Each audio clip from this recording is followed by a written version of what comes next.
목사님을 찾아가서 상담을 했습니다. 목사님, 우리 시어머니 미워 죽겠어요. 사사건건 시비를 거시면서 내가 잘못했다고 책망을 하고 나는 최선을 다하는데도 불구하고 나를 너무 못마땅히 여기셔가지고 제가 도저히 살 수가 없습니다. 그때 목사님이 부부싸움에 아니면은 시부머리 싸움에 무슨 말이 필요하겠습니까? 대표적인 말이 뭐죠? 기도하세요. 기도하세요. 할 말이 없으면 기도하라고 그래요. 목사들이 대부분이. 기도하십시오. 하나님이 자매님의 마음을 아시고 해결해 주실 것입니다.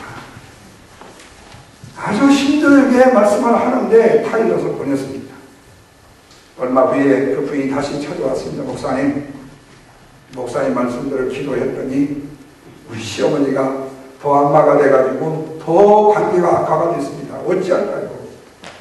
목사님 물었습니다. 어떻게 기도했냐고요. 그랬더니 주님, 우리 못된 시어머니 저 버리장머리 꽉 좀 고쳐달라고 하나님 앞에 간절히 기도했죠. 목사님이 정색을 하면서 자매님 그게 아니죠. 그것은 바로 하나님 앞에 시어머니를 정죄하는 겁니다. 하나님 앞에 시어머니를 주심을 감사하고 축복하세요. 그리고 시어머니의 버르장머리를 고쳐달라고 하지 말고 자매님의 버르장머리를 고쳐달라고 기도하세요. 그렇게 말했습니다. 맞죠? 맞죠? 여러분, 사람들은 환경이 좋아지면 내 속에서 감사하는 마음이 저절로 우러날 것이라고 착각을 하는 위대한 착각병에 든 사람들이 많습니다.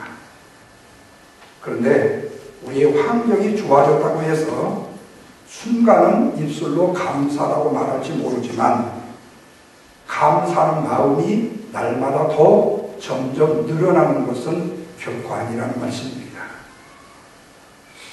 다시 말하면 우리가 감사할 수 있는 삶을 산다는 것은 환경이 좋아지고 여건이 좋아지기 때문에 감사하는 삶을 사는 사람이 늘어나는 것이 아니고 어떤 환경과 어떤 조건에서도 믿음이 좋은 사람이 감사하는 삶을 살게 된다는 말씀입니다.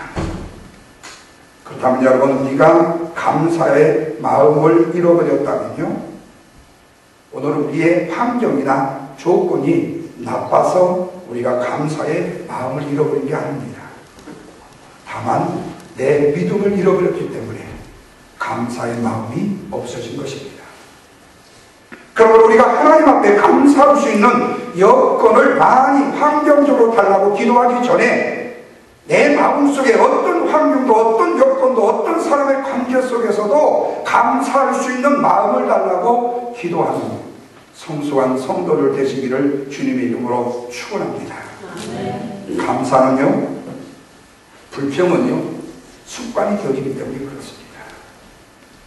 습관이 점점 쌓이게 되다 보면 뭐가 되죠? 체질이 되어버리고 맙니다. 그래서 여러분, 어떤 상황 가운데서도 감사할 수 있는 사람들은 어떤 여건과 조건이 와도 항상 감사의 체질로 변해버립니다. 다시 말하면 감사의 체질의 사람이 된다는 말씀입니다. 그런데 원망하는 사람들은, 불평하는 사람들은 조건과 관계가 상관이 없어요. 좋은 것도 별로 좋지 않게 꼭 표현을 해요. 꽃이 아름답죠? 이거 저 것보다 더 좋은 거 많아요.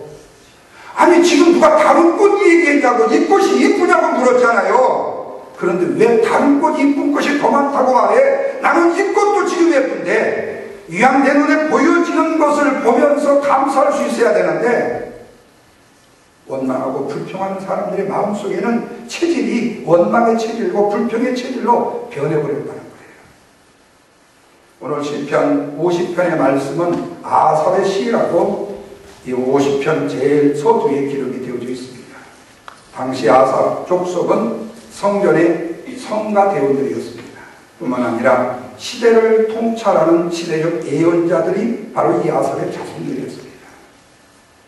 그런데 이스라엘 백성들의 신앙생활이 알맹이가 없는 껍데기의 신앙생활, 진실이 없는 가식적이고 형식적인 신앙인의 모습들 뿐이었습니다. 아삽은 이런 백성들의 이러한 신앙의 마음을 아파하면서 오늘 보면 22절에서 뭐라고 말하는 거니? 하나님을 잃어버린 너희여, 이렇게 말을 합니다. 이 말씀에 하나님을 잃어버렸다는 이 말의 뜻은 하나님의 존재 가치를 다 깡그리 잃어버렸다는 말의 뜻이 아닙니다. 왜냐하면 이스라엘 백성들은 항상 하나님 앞에 제사를 드리는 습관적인 관습을 가지고 있었고 지금도 예배하고 있었기 때문입니다. 자, 성경 가지신 분 시편 50편 8절 말씀을 다 같이 한번 읽겠습니다. 다 같이요, 시작. 나는 너의 재물 때문에 너를 책망하지 아니하리니 너의 번제가 항상 내 앞에 있도다 그랬어요. 하나님께서 지금 이스라엘 백성들을 책망하신 이유가 하나님 앞에 제사를 드리지 않았다고 책망하시지 않았다는 말씀입니다.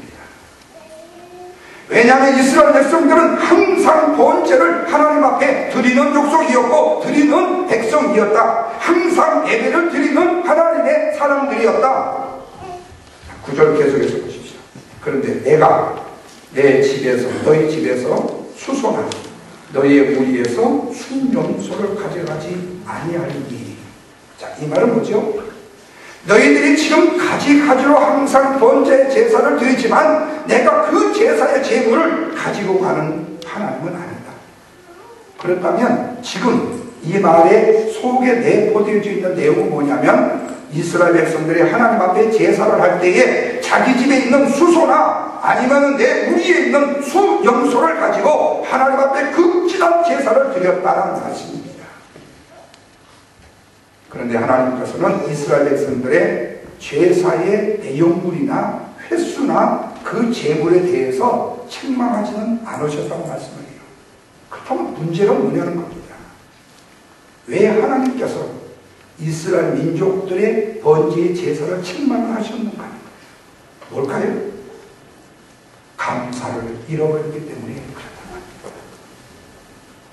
감사의 마음을 하나님 앞에 제사를 드리기는 드렸는데 하나님을 향한 감사의 마음을 잃어버렸다는 거예요.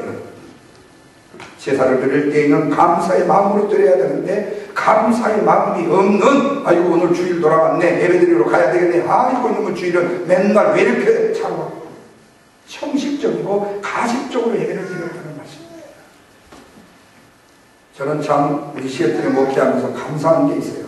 그게 뭐냐면은 종종이 아니라 거의 대부분이요, 여행을 오셨던 분들이 저한테 전화를 해가지고 교회 예배 몇 시에 드립니까? 예배 교회 어떻게 갑니까? 라고 물어서 오시는 분들이 있고, 또 여행하시는 분들 중에 신앙인들이 예배하러 오시는 분들이 종종 몇 분씩은 있습니다.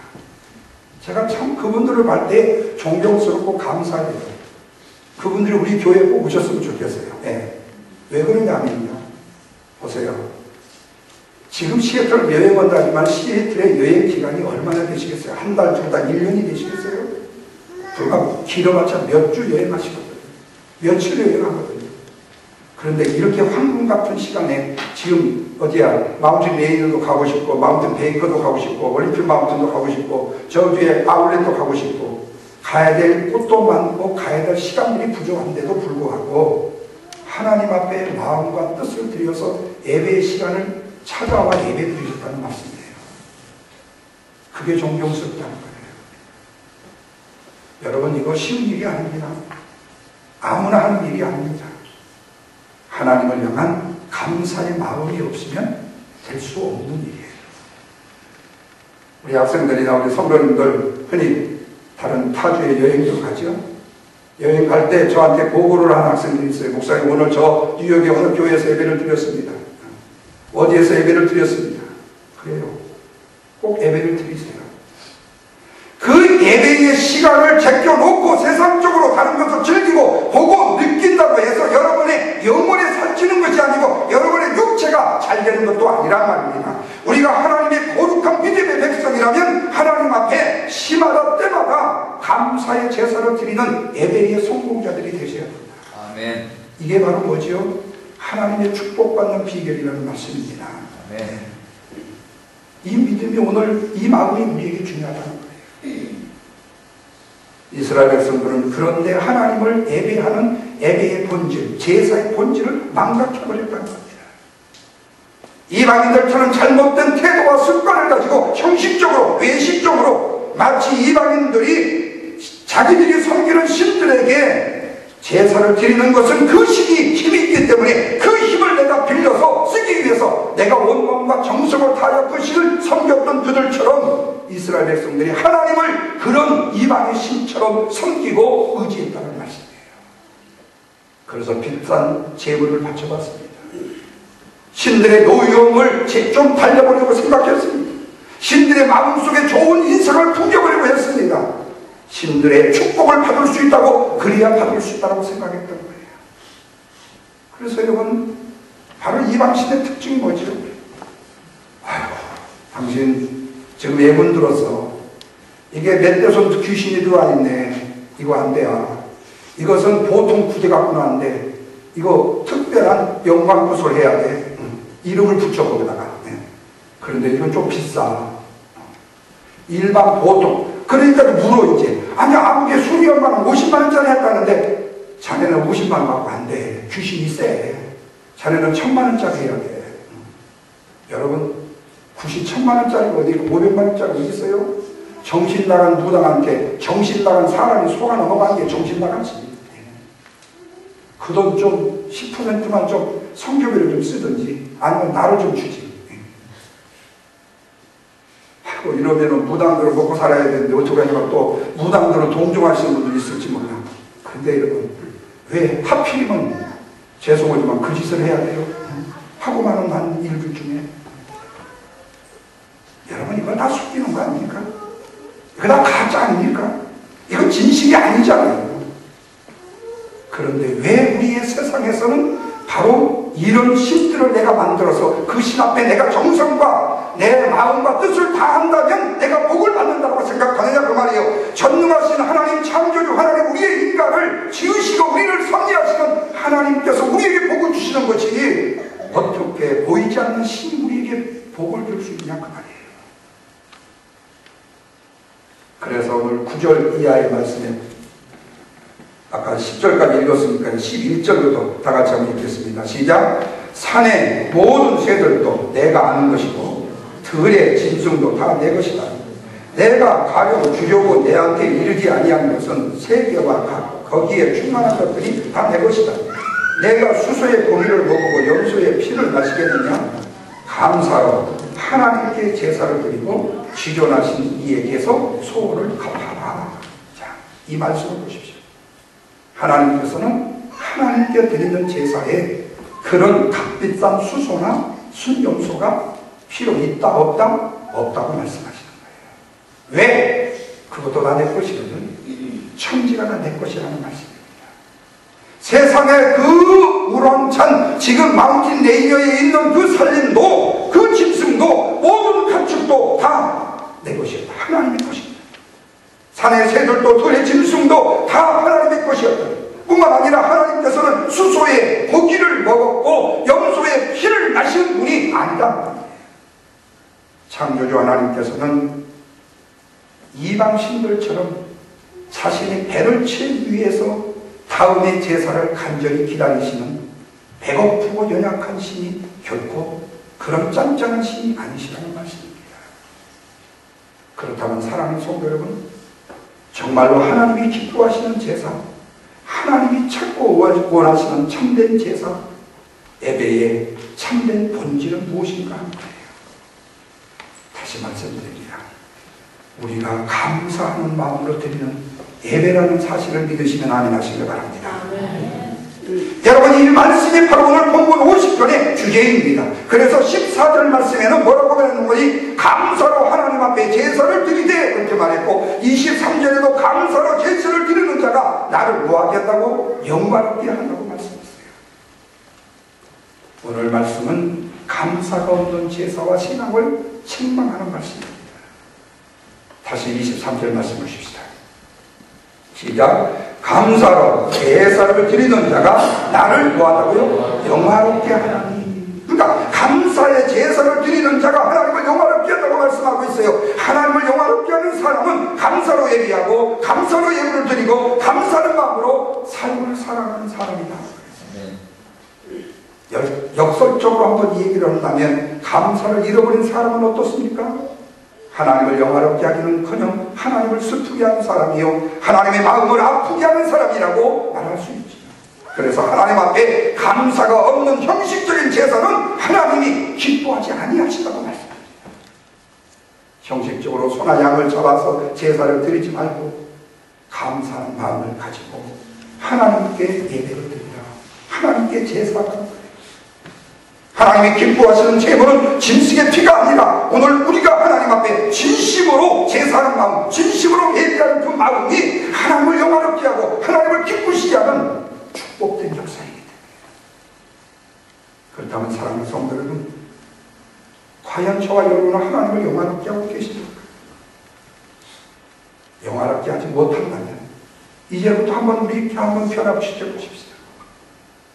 늘 감사하는 삶 사시기를 주님의 이름으로 부탁합니다. 감사하는 마음으로 예배를 드리시고 무슨 일을 만나도 감사하십시오. 무슨 일을 해도 감사하면서 하시고 우리가 기도하면서도 감사하면서 기도하시고 헌금을 드려도 예배를 드려도 찬송을 드려도 감사할 수 있는 마음이 우리 속에 항상 넘쳐 흘릴 수 있기를 바랍니다. 아멘. 그러나 여러분, 감사가 없는 기도는 허공을 키는 독백과 같습니다. 감사가 없는 헌금은 뇌물을 거래하는 처사와 같습니다. 감사가 없는 찬송은 자기의 감정을 그냥 직설적으로 표현하는 것에 지나지 않습니다. 기도에도 감사함으로 기도하시고 찬송하면서도 감사하며 찬송하면 기도가 능력이 있어지고 아멘. 찬송이 힘이 있어지고 나에게 그 찬송이 능력이 되어 돌아온다는 말씀입니다. 뿐만 아니라 하나님 앞에 예배를 드리면서도 감사하며 예배를 드릴 수 있기를 바라요.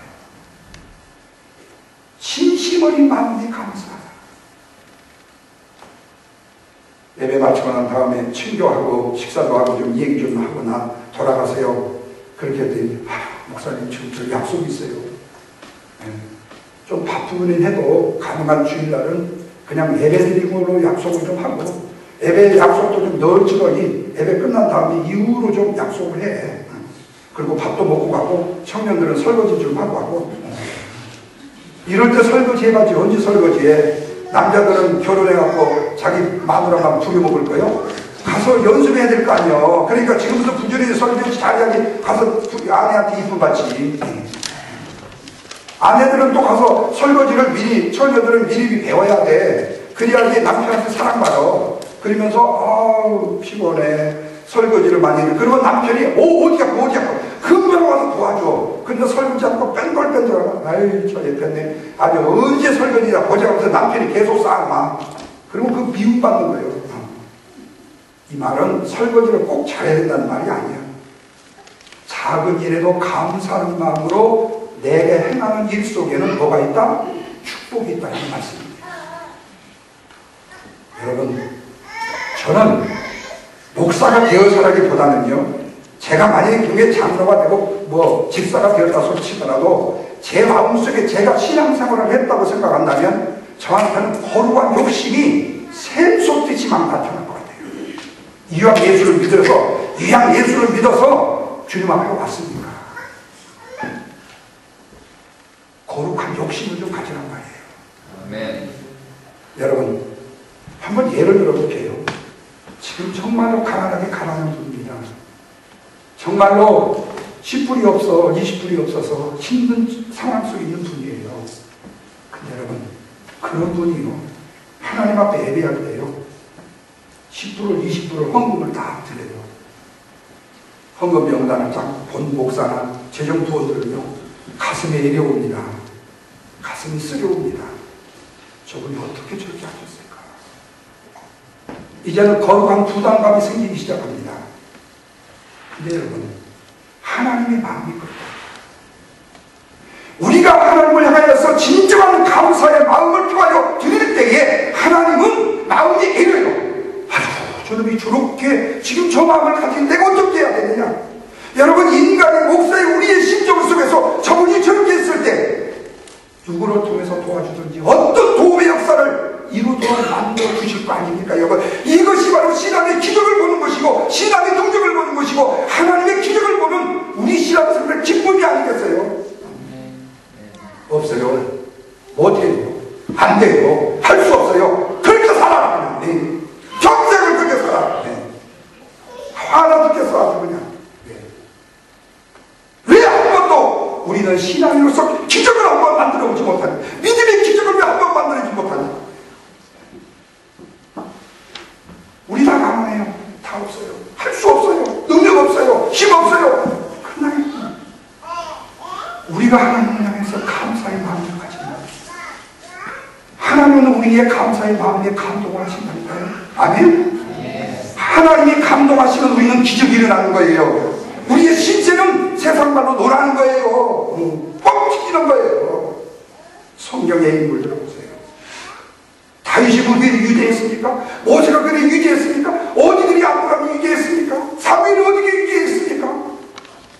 믿음의 감사의 마음을 하나님 앞에 드릴 때 기적의 사람, 능력의 사람으로 변화되잖아요. 이 경험을 한번 해보라는 거예요. 그래서 감사의 마음으로 제사를 드리는 사람은 하나님을 영화롭게 할 뿐만 아니라 사람에게 구원까지 베풀 수 있다고 말씀해요. 23절 마지막 부분입니다. 다 같이 시작. 그의 행위를 옳게 하는 자에게 내가 뭘 보이리라고요? 하나님의 구원을 보이리라고 했습니다. 그러면 그 행위를 옳게 하는 것이 뭐냐? 그 행위를 옳게 하는 것이 뭐냐? 이것도 마찬가지예요. 감사하는 삶을 사는 거예요. 감사의 제사를 드리는 자에게 하나님의 구원을 구하겠다고 말씀합니다. 감사야말로 하나님의 은혜의 통로입니다. 구원의 통로입니다. 감사는 도와주고 불평과 원망은 빼깁니다. 감사는 하나님의 은혜를 도와게 하는 거예요. 하나님의 축복을 도와게 하는 거예요. 하나님의 은총을 도와게 하는 거예요. 하나님의 놀라운 역사를 도와게 하는 거예요. 그러나 이건 불평은 오늘 우리가 받은 은혜조차도 빼앗아가버리고 사람의 마음까지도 뺏어가버리고 우리의 마음속을 굽히게 만들어버리는 거예요. 그래서 감사는 범사에 유익이 있지만 불평은 범사에 무익하고 우리의 삶을 해치는 것입니다. 그래서 감사하는 자에게는 하나님께서 구원의 손길을 보이시겠다고 말씀해요. 이 놀라운 구원의 은총을 베풀겠다고 말씀합니다. 여러분 요셉을 보세요. 요셉은 어린 나이에 형들의 미움을 사서 애굽의 노예로 팔려갔습니다. 억울한 노몽을 쓰고 또한 보디발 장군이 아내의 유혹을 물리쳤다고 감옥에 들어갔습니다. 이렇게 생각하고 저렇게 생각해도 요셉의 일생은 억울한 일일 뿐입니다. 그런데도 요셉은 그 누구를 원망하거나 불평하지 않습니다. 그렇게 억울하고 힘든 상황 가운데서도 요셉은 그 고난 속에 하나님의 뜻이 있다고, 아멘? 고난 속에 뜻이 있다고 생각하고 자기 자신에게 주어진 일들을 누가 시키거나 시키지 않거나 맡던 일에 최선을 다하면서 감사하며 감당해 갑니다. 그런 요셉을 하나님께서는 이방의 힘을 청년 이 요셉을 애굽의 경제의 국무총리로 세우는 하나님의 기적이 어디에서 일어났다고요? 원망과 불평하지 않고 감사하는 믿음 속에 일어난 기적인 것을 믿으시면 큰 소리로 아멘 하시기 바랍니다. 그러나 여러분 만약에 이 요셉이요 보디발 장군의 아내의 유혹을 뿌리치지, 그 유혹도 없었고 그것도 그냥 뿌리치지 않고 감옥에 안 갔다는 건 어떻게 됐을까요? 만약에 경우에 형들의 미움을 사지 않아가지고 노예상들에게 팔리지 않았다면 어떻게 됐을까요? 누명을 뒤집이 쓰지 않았다면 어떻게 됐을까요? 그리고 또 형들을 원망하고 보디발 장군의 아내를 원망했다면 어떻게 됐을까요? 총리가 될 수 있었을까요? 감사하면서 자기를 묵묵히 감당했던 요셉은 하나님이 구하여 세워주신 줄로 믿으시기를 주님의 이름으로 축원합니다. 미국의 9.11 테러가 있을 당시에 그 빌딩 지하에 엄청나게 큰 보석상이 있었습니다. 그 보석상 원어인 아주머니가 사랑하는 딸에게 보석을 다른 사람이 부탁을 해서 산다고 해서 그것을 배달해 주기 위해서 딸아이가 배달을 나갔습니다. 근데 이 어머니도 요염스럽게 거기 이 가게에 근무를 하지 않았고 아웃사이드에 있었는데 그 직원들에 의해서 이 딸이 보석을 배달하러 갔는데 폭파가 됐습니다. 어머니가 그 소식을 듣고 그 빌딩에 달려가서 주위에서 무릎을 꿇고 통곡을 하면서 자기 딸의 이름을 부르고 있습니다. 그런데 얼마 후에 피투성화된 사랑하는 딸이 그 앞에 서서 마미가 부르고 있는 거예요. 딱 얼굴을 보는 순간에 자기 딸이 딸을 확 안면서 고맙다고 말을 하는데 그 딸이 한 말이 엄마 미안해요. 배달하라는 보석을 내가 다 잃어버렸어요. 여러분, 그때 그 엄마가 그 딸에게 이놈의 자식 그게 얼마짜리인지 잊어버렸냐, 이렇게 말할 엄마였겠습니까? 아니다. 지금 내가 내 앞에 있다는 사실만 하나도 너는 엄마에게 가장 큰 선물을 준 것이란다.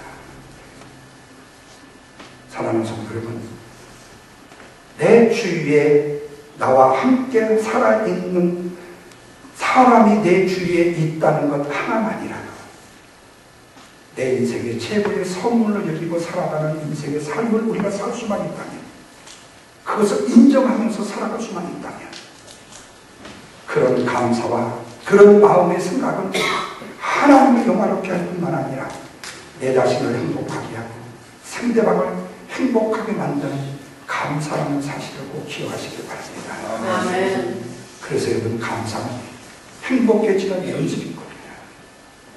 그러나 불평과 원망은 불행해지는 연습이에요. 그렇다면 오늘 우리는 우리의 삶 속에 감사가 있는가 불평이 있는가, 오늘 우리의 자신을 한번 뒤돌아봐야 되겠죠. 내가 무슨 일을 하든지 어느 길을 가든지 그것은 우리의 자유일 수 있습니다. 그러나 분명한 것은 하나는 불행이고 하나는 축복이라는 사실이에요. 주님은 마태복음 13장 12절에서 이렇게 말합니다. 무릇 있는 자는 받아서 넉넉하게 되되 없는 자는 그 있는 것까지도 뭐하리라? 빼앗기리라고 말씀합니다. 여러분, 이 말씀 진리 아닙니까? 불평하는 자는 분명히 불행이 풍성해질 것이다.